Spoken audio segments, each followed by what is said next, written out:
ನಡೆಸ್ತಾ ಇದ್ದಾರೆ. ಇನ್ನು ರಾಜ್ಯದಲ್ಲಿ ನಿಧಾನಗತಿಯಲ್ಲಿ ಕೊರೋನಾ ಏರಿಕೆ ಆಗ್ತಾ ಇದೆ. ಖಾಸಗಿ ಆಸ್ಪತ್ರೆಗಳು ಕೂಡ ಈಗಾಗಲೇ ಮಾರ್ಗಸೂಚಿಯನ್ನ ಪ್ರಕಟ ಮಾಡಿವೆ. ಏನೆಲ್ಲ ಫಾಲೋ ಮಾಡಬೇಕು ಇನ್ಸ್ಟ್ರಕ್ಷನ್ಸ್ ಅಂತ. ಕೊರೋನಾ ಕೇಸ್ ಹೆಚ್ಚಳ ಹಿನ್ನೆಲೆಯಲ್ಲಿ ಈ ಗೈಡ್ಲೈನ್ಸ್ ಫುನಾದಿಂದ ಹೊರಡಿಸಿರುವಂತಹ ಗೈಡ್ಲೈನ್ಸ್ ಇದಾಗಿದೆ. ರಾಜ್ಯದಲ್ಲಿ ಕೊರೋನಾ ಪ್ರಕರಣಗಳು ನಿಧಾನಗತಿಯಲ್ಲಿ ಏರಿಕೆ ಆಗ್ತಾ ಇರೋದ್ರಿಂದ ಸಹಜವಾಗಿ ಖಾಸಗಿ ಆಸ್ಪತ್ರೆಯವರು ಅಲರ್ಟ್ ಆಗ್ತಾ ಇದ್ದಾರೆ. ರಾಜ್ಯ ಸರ್ಕಾರ ಏನು ಸೂಚನೆಯನ್ನ ಕೊಡುತ್ತೆ ಅದರಂತೆ ನಾವು ಕೂಡ ಮುಂದಿನ ದಿನಗಳಲ್ಲಿ ತಪಾಸಣೆಗಳನ್ನ ಮಾಡಿಕೊಳ್ಬೇಕು ಮತ್ತು ಸ್ಪೆಷಲ್ ಅಲರ್ಟ್ ಏನು ಅಂತ.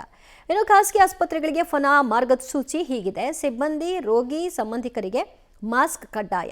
ಕೇವಲ ರೋಗಿ ಮಾತ್ರ ಅಲ್ಲ, ಪ್ರತಿಯೊಬ್ಬರು ಕೂಡ ಮಾಸ್ಕ್ ಹಾಕಬೇಕು ಅಂತ. ಇನ್ನು ಮಾಕ್ ಡ್ರಿಲ್ ಮಾಡೋದಕ್ಕೂ ಕೂಡ ಸೂಚನೆಯನ್ನು ಫನಾ ಕೊಟ್ಟಿದೆ. ಹೀಗಾಗಿ ಮಾಕ್ ಡ್ರಿಲ್ ಅನ್ನು ಖಾಸಗಿ ಆಸ್ಪತ್ರೆಗಳು ಮಾಡಿಕೊಳ್ತವೆ. ವೈದ್ಯಕೀಯ ಸಿಬ್ಬಂದಿಗೆ SOPಗೆ ಟ್ರೈನಿಂಗ್ ಸೂಚನೆಯನ್ನು ಕೊಡಲಾಗಿದೆ. ಸ್ಟ್ಯಾಂಡರ್ಡ್ ಆಪರೇಟಿಂಗ್ ಪ್ರೊಸೀಜರ್ ಯಾವ ರೀತಿಯಾಗಿರಬೇಕು ಅಂತ ಈ ಹಿಂದೆ ಮಾಡಿದ್ದಾರೆ, ಅದನ್ನೇ ಕಂಟಿನ್ಯೂ ಮಾಡ್ತಾರೆ. ಪ್ರತ್ಯೇಕ ಟೆಸ್ಟಿಂಗ್ ವ್ಯವಸ್ಥೆಗೆ ಕೂಡ ಸೂಚನೆಯನ್ನು ಕೊಡಲಾಗಿದ್ದು ICMR ಸರ್ಕಾರದ ಗೈಡ್ಲೈನ್ಸ್ ಪಾಲಿಸಲು ಸೂಚನೆಯನ್ನು ಕೊಡಲಾಗಿದೆ. ಮತ್ತಷ್ಟು ಮಾಹಿತಿ ಕೊಡ್ತಾರೆ ನಮ್ಮ ಪ್ರತಿನಿಧಿ ಪವಿತ್ರ ಕಡ್ತಲ. ಪವಿತ್ರ, ಈಗ ಫುನಾದಿಂದ ಒಂದು ಮಾರ್ಗಸೂಚಿಯನ್ನ ಹೊರಡಿಸಿದ್ದಾರೆ.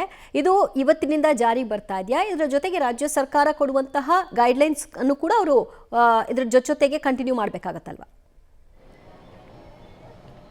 ದಿವ್ಯ, ಈಗಾಗಲೇ ರಾಜ್ಯ ಸರ್ಕಾರದಿಂದ ಸರ್ಕಾರಿ ಆಸ್ಪತ್ರೆಗಳಿಗೆ, ಪ್ರಮುಖವಾಗಿರುವಂತಹ ಸರ್ಕಾರಿ ಆಸ್ಪತ್ರೆಗಳಿಗೆ ಟೆಸ್ಟಿಂಗ್ ಕಿಟ್ಗಳನ್ನು ರವಾನೆ ಮಾಡಿದ್ದಾರೆ. ಸಾಮಾನ್ಯವಾಗಿ ಕೊರೋನಾ ಬಂತು ಅಂದಾಗ ಜನ ಟೆಸ್ಟಿಂಗ್ ಹೋಗೋದು ಖಾಸಗಿ ಆಸ್ಪತ್ರೆಗಳಿಗೆ ಹೋಗೋದಿಲ್ಲ, ಬದಲಾಗಿ ಸರ್ಕಾರಿ ಆಸ್ಪತ್ರೆಗಳಿಗೆ ಹೆಚ್ಚಾಗಿ ಹೋಗ್ತಾರೆ. ಆದರೆ ಖಾಸಗಿ ಆಸ್ಪತ್ರೆಗಳು ಕೂಡ ಈ ಹಿಂದಿನ ಕೊರೋನಾ ಸೆಕೆಂಡ್ ವೇವ್ ಅಲ್ಲಾಗಿರ್ಬೋದು, ಫಸ್ಟ್ ವೇವ್ ಅಲ್ಲೂ ಕೂಡ ತುಂಬ ಕೇಸಸ್ಗಳು ಬಂದಾಗ ಖಾಸಗಿ ಆಸ್ಪತ್ರೆಗಳಿಗೆ ಅನಿವಾರ್ಯವಾಗಿ ಡಿಪೆಂಡ್ ಆಗಲೇಬೇಕಾಗತ್ತೆ. ಆದರೆ ಗೌರ್ಮೆಂಟ್ ಇದುವರೆಗೂ ಕೂಡ ಖಾಸಗಿ ಆಸ್ಪತ್ರೆಗಳಿಗೆ ಯಾವುದೇ ರೀತಿ ಸಲಹೆ ಸೂಚನೆಗಳನ್ನು ಅಥವಾ ಮಾರ್ಗಸೂಚಿಗಳನ್ನು ನೀಡಿಲ್ಲ. ಆದರೆ ಅವರೇ ಇಂಟರ್ನಲ್ ಆಗಿ ಫನಾದಿಂದ ಒಂದು ಸೂಚನೆಯನ್ನ ರವಾನೆ ಮಾಡಿದ್ದಾರೆ, ಯಾವ ರೀತಿ ಕೊರೋನಾಗೆ ಸಿದ್ಧತೆಯನ್ನ ನಡೆಸ್ಕೋಬೇಕು ಅಂತ.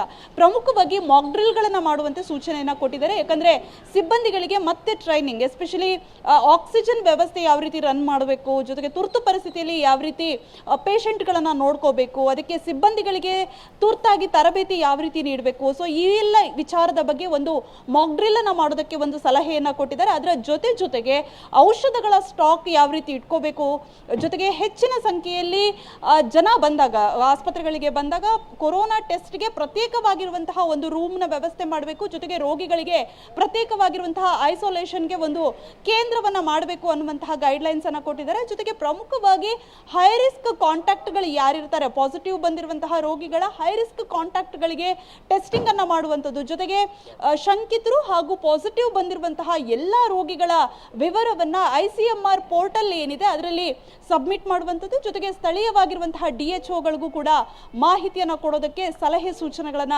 ಕೊಟ್ಟಿದ್ದಾರೆ. ಸೊ ಈಗಾಗಲೇ ಇವತ್ತಿನಿಂದ ಸುತ್ತೋಲೆ ಜಾರಿಗೆ ಬಂದಿದೆ. ಸೊ ಈಗ ಎಲ್ಲ ಅಂದ್ರೆ ಯಾರೆಲ್ಲ ಸಾರಿ ಹಾಗೂ ILI ಶಂಕಿತ ರೋಗಿಗಳಿಗೂ ಟೆಸ್ಟಿಂಗ್ಗಳಿಗೂ ಕೂಡ ಸೂಚನೆಯನ್ನ ಕೊಟ್ಟಿದ್ದಾರೆ. ಯಾರಾದರೂ ಆ ರೀತಿ ಗುಣಲಕ್ಷಣಗಳನ್ನ ಬಂದ್ರೆ ಮೊದಲು ಆ ಟೆಸ್ಟಿಂಗ್ ಅನ್ನ ಮಾಡಿ ಅಂತ. ಜೊತೆಗೆ ಸರ್ಕಾರದಿಂದ ಆ ಸೂಚನೆಯನ್ನ ಕಡ್ಡಾಯವಾಗಿ ಮಾಡಿದ್ದಾರೆ.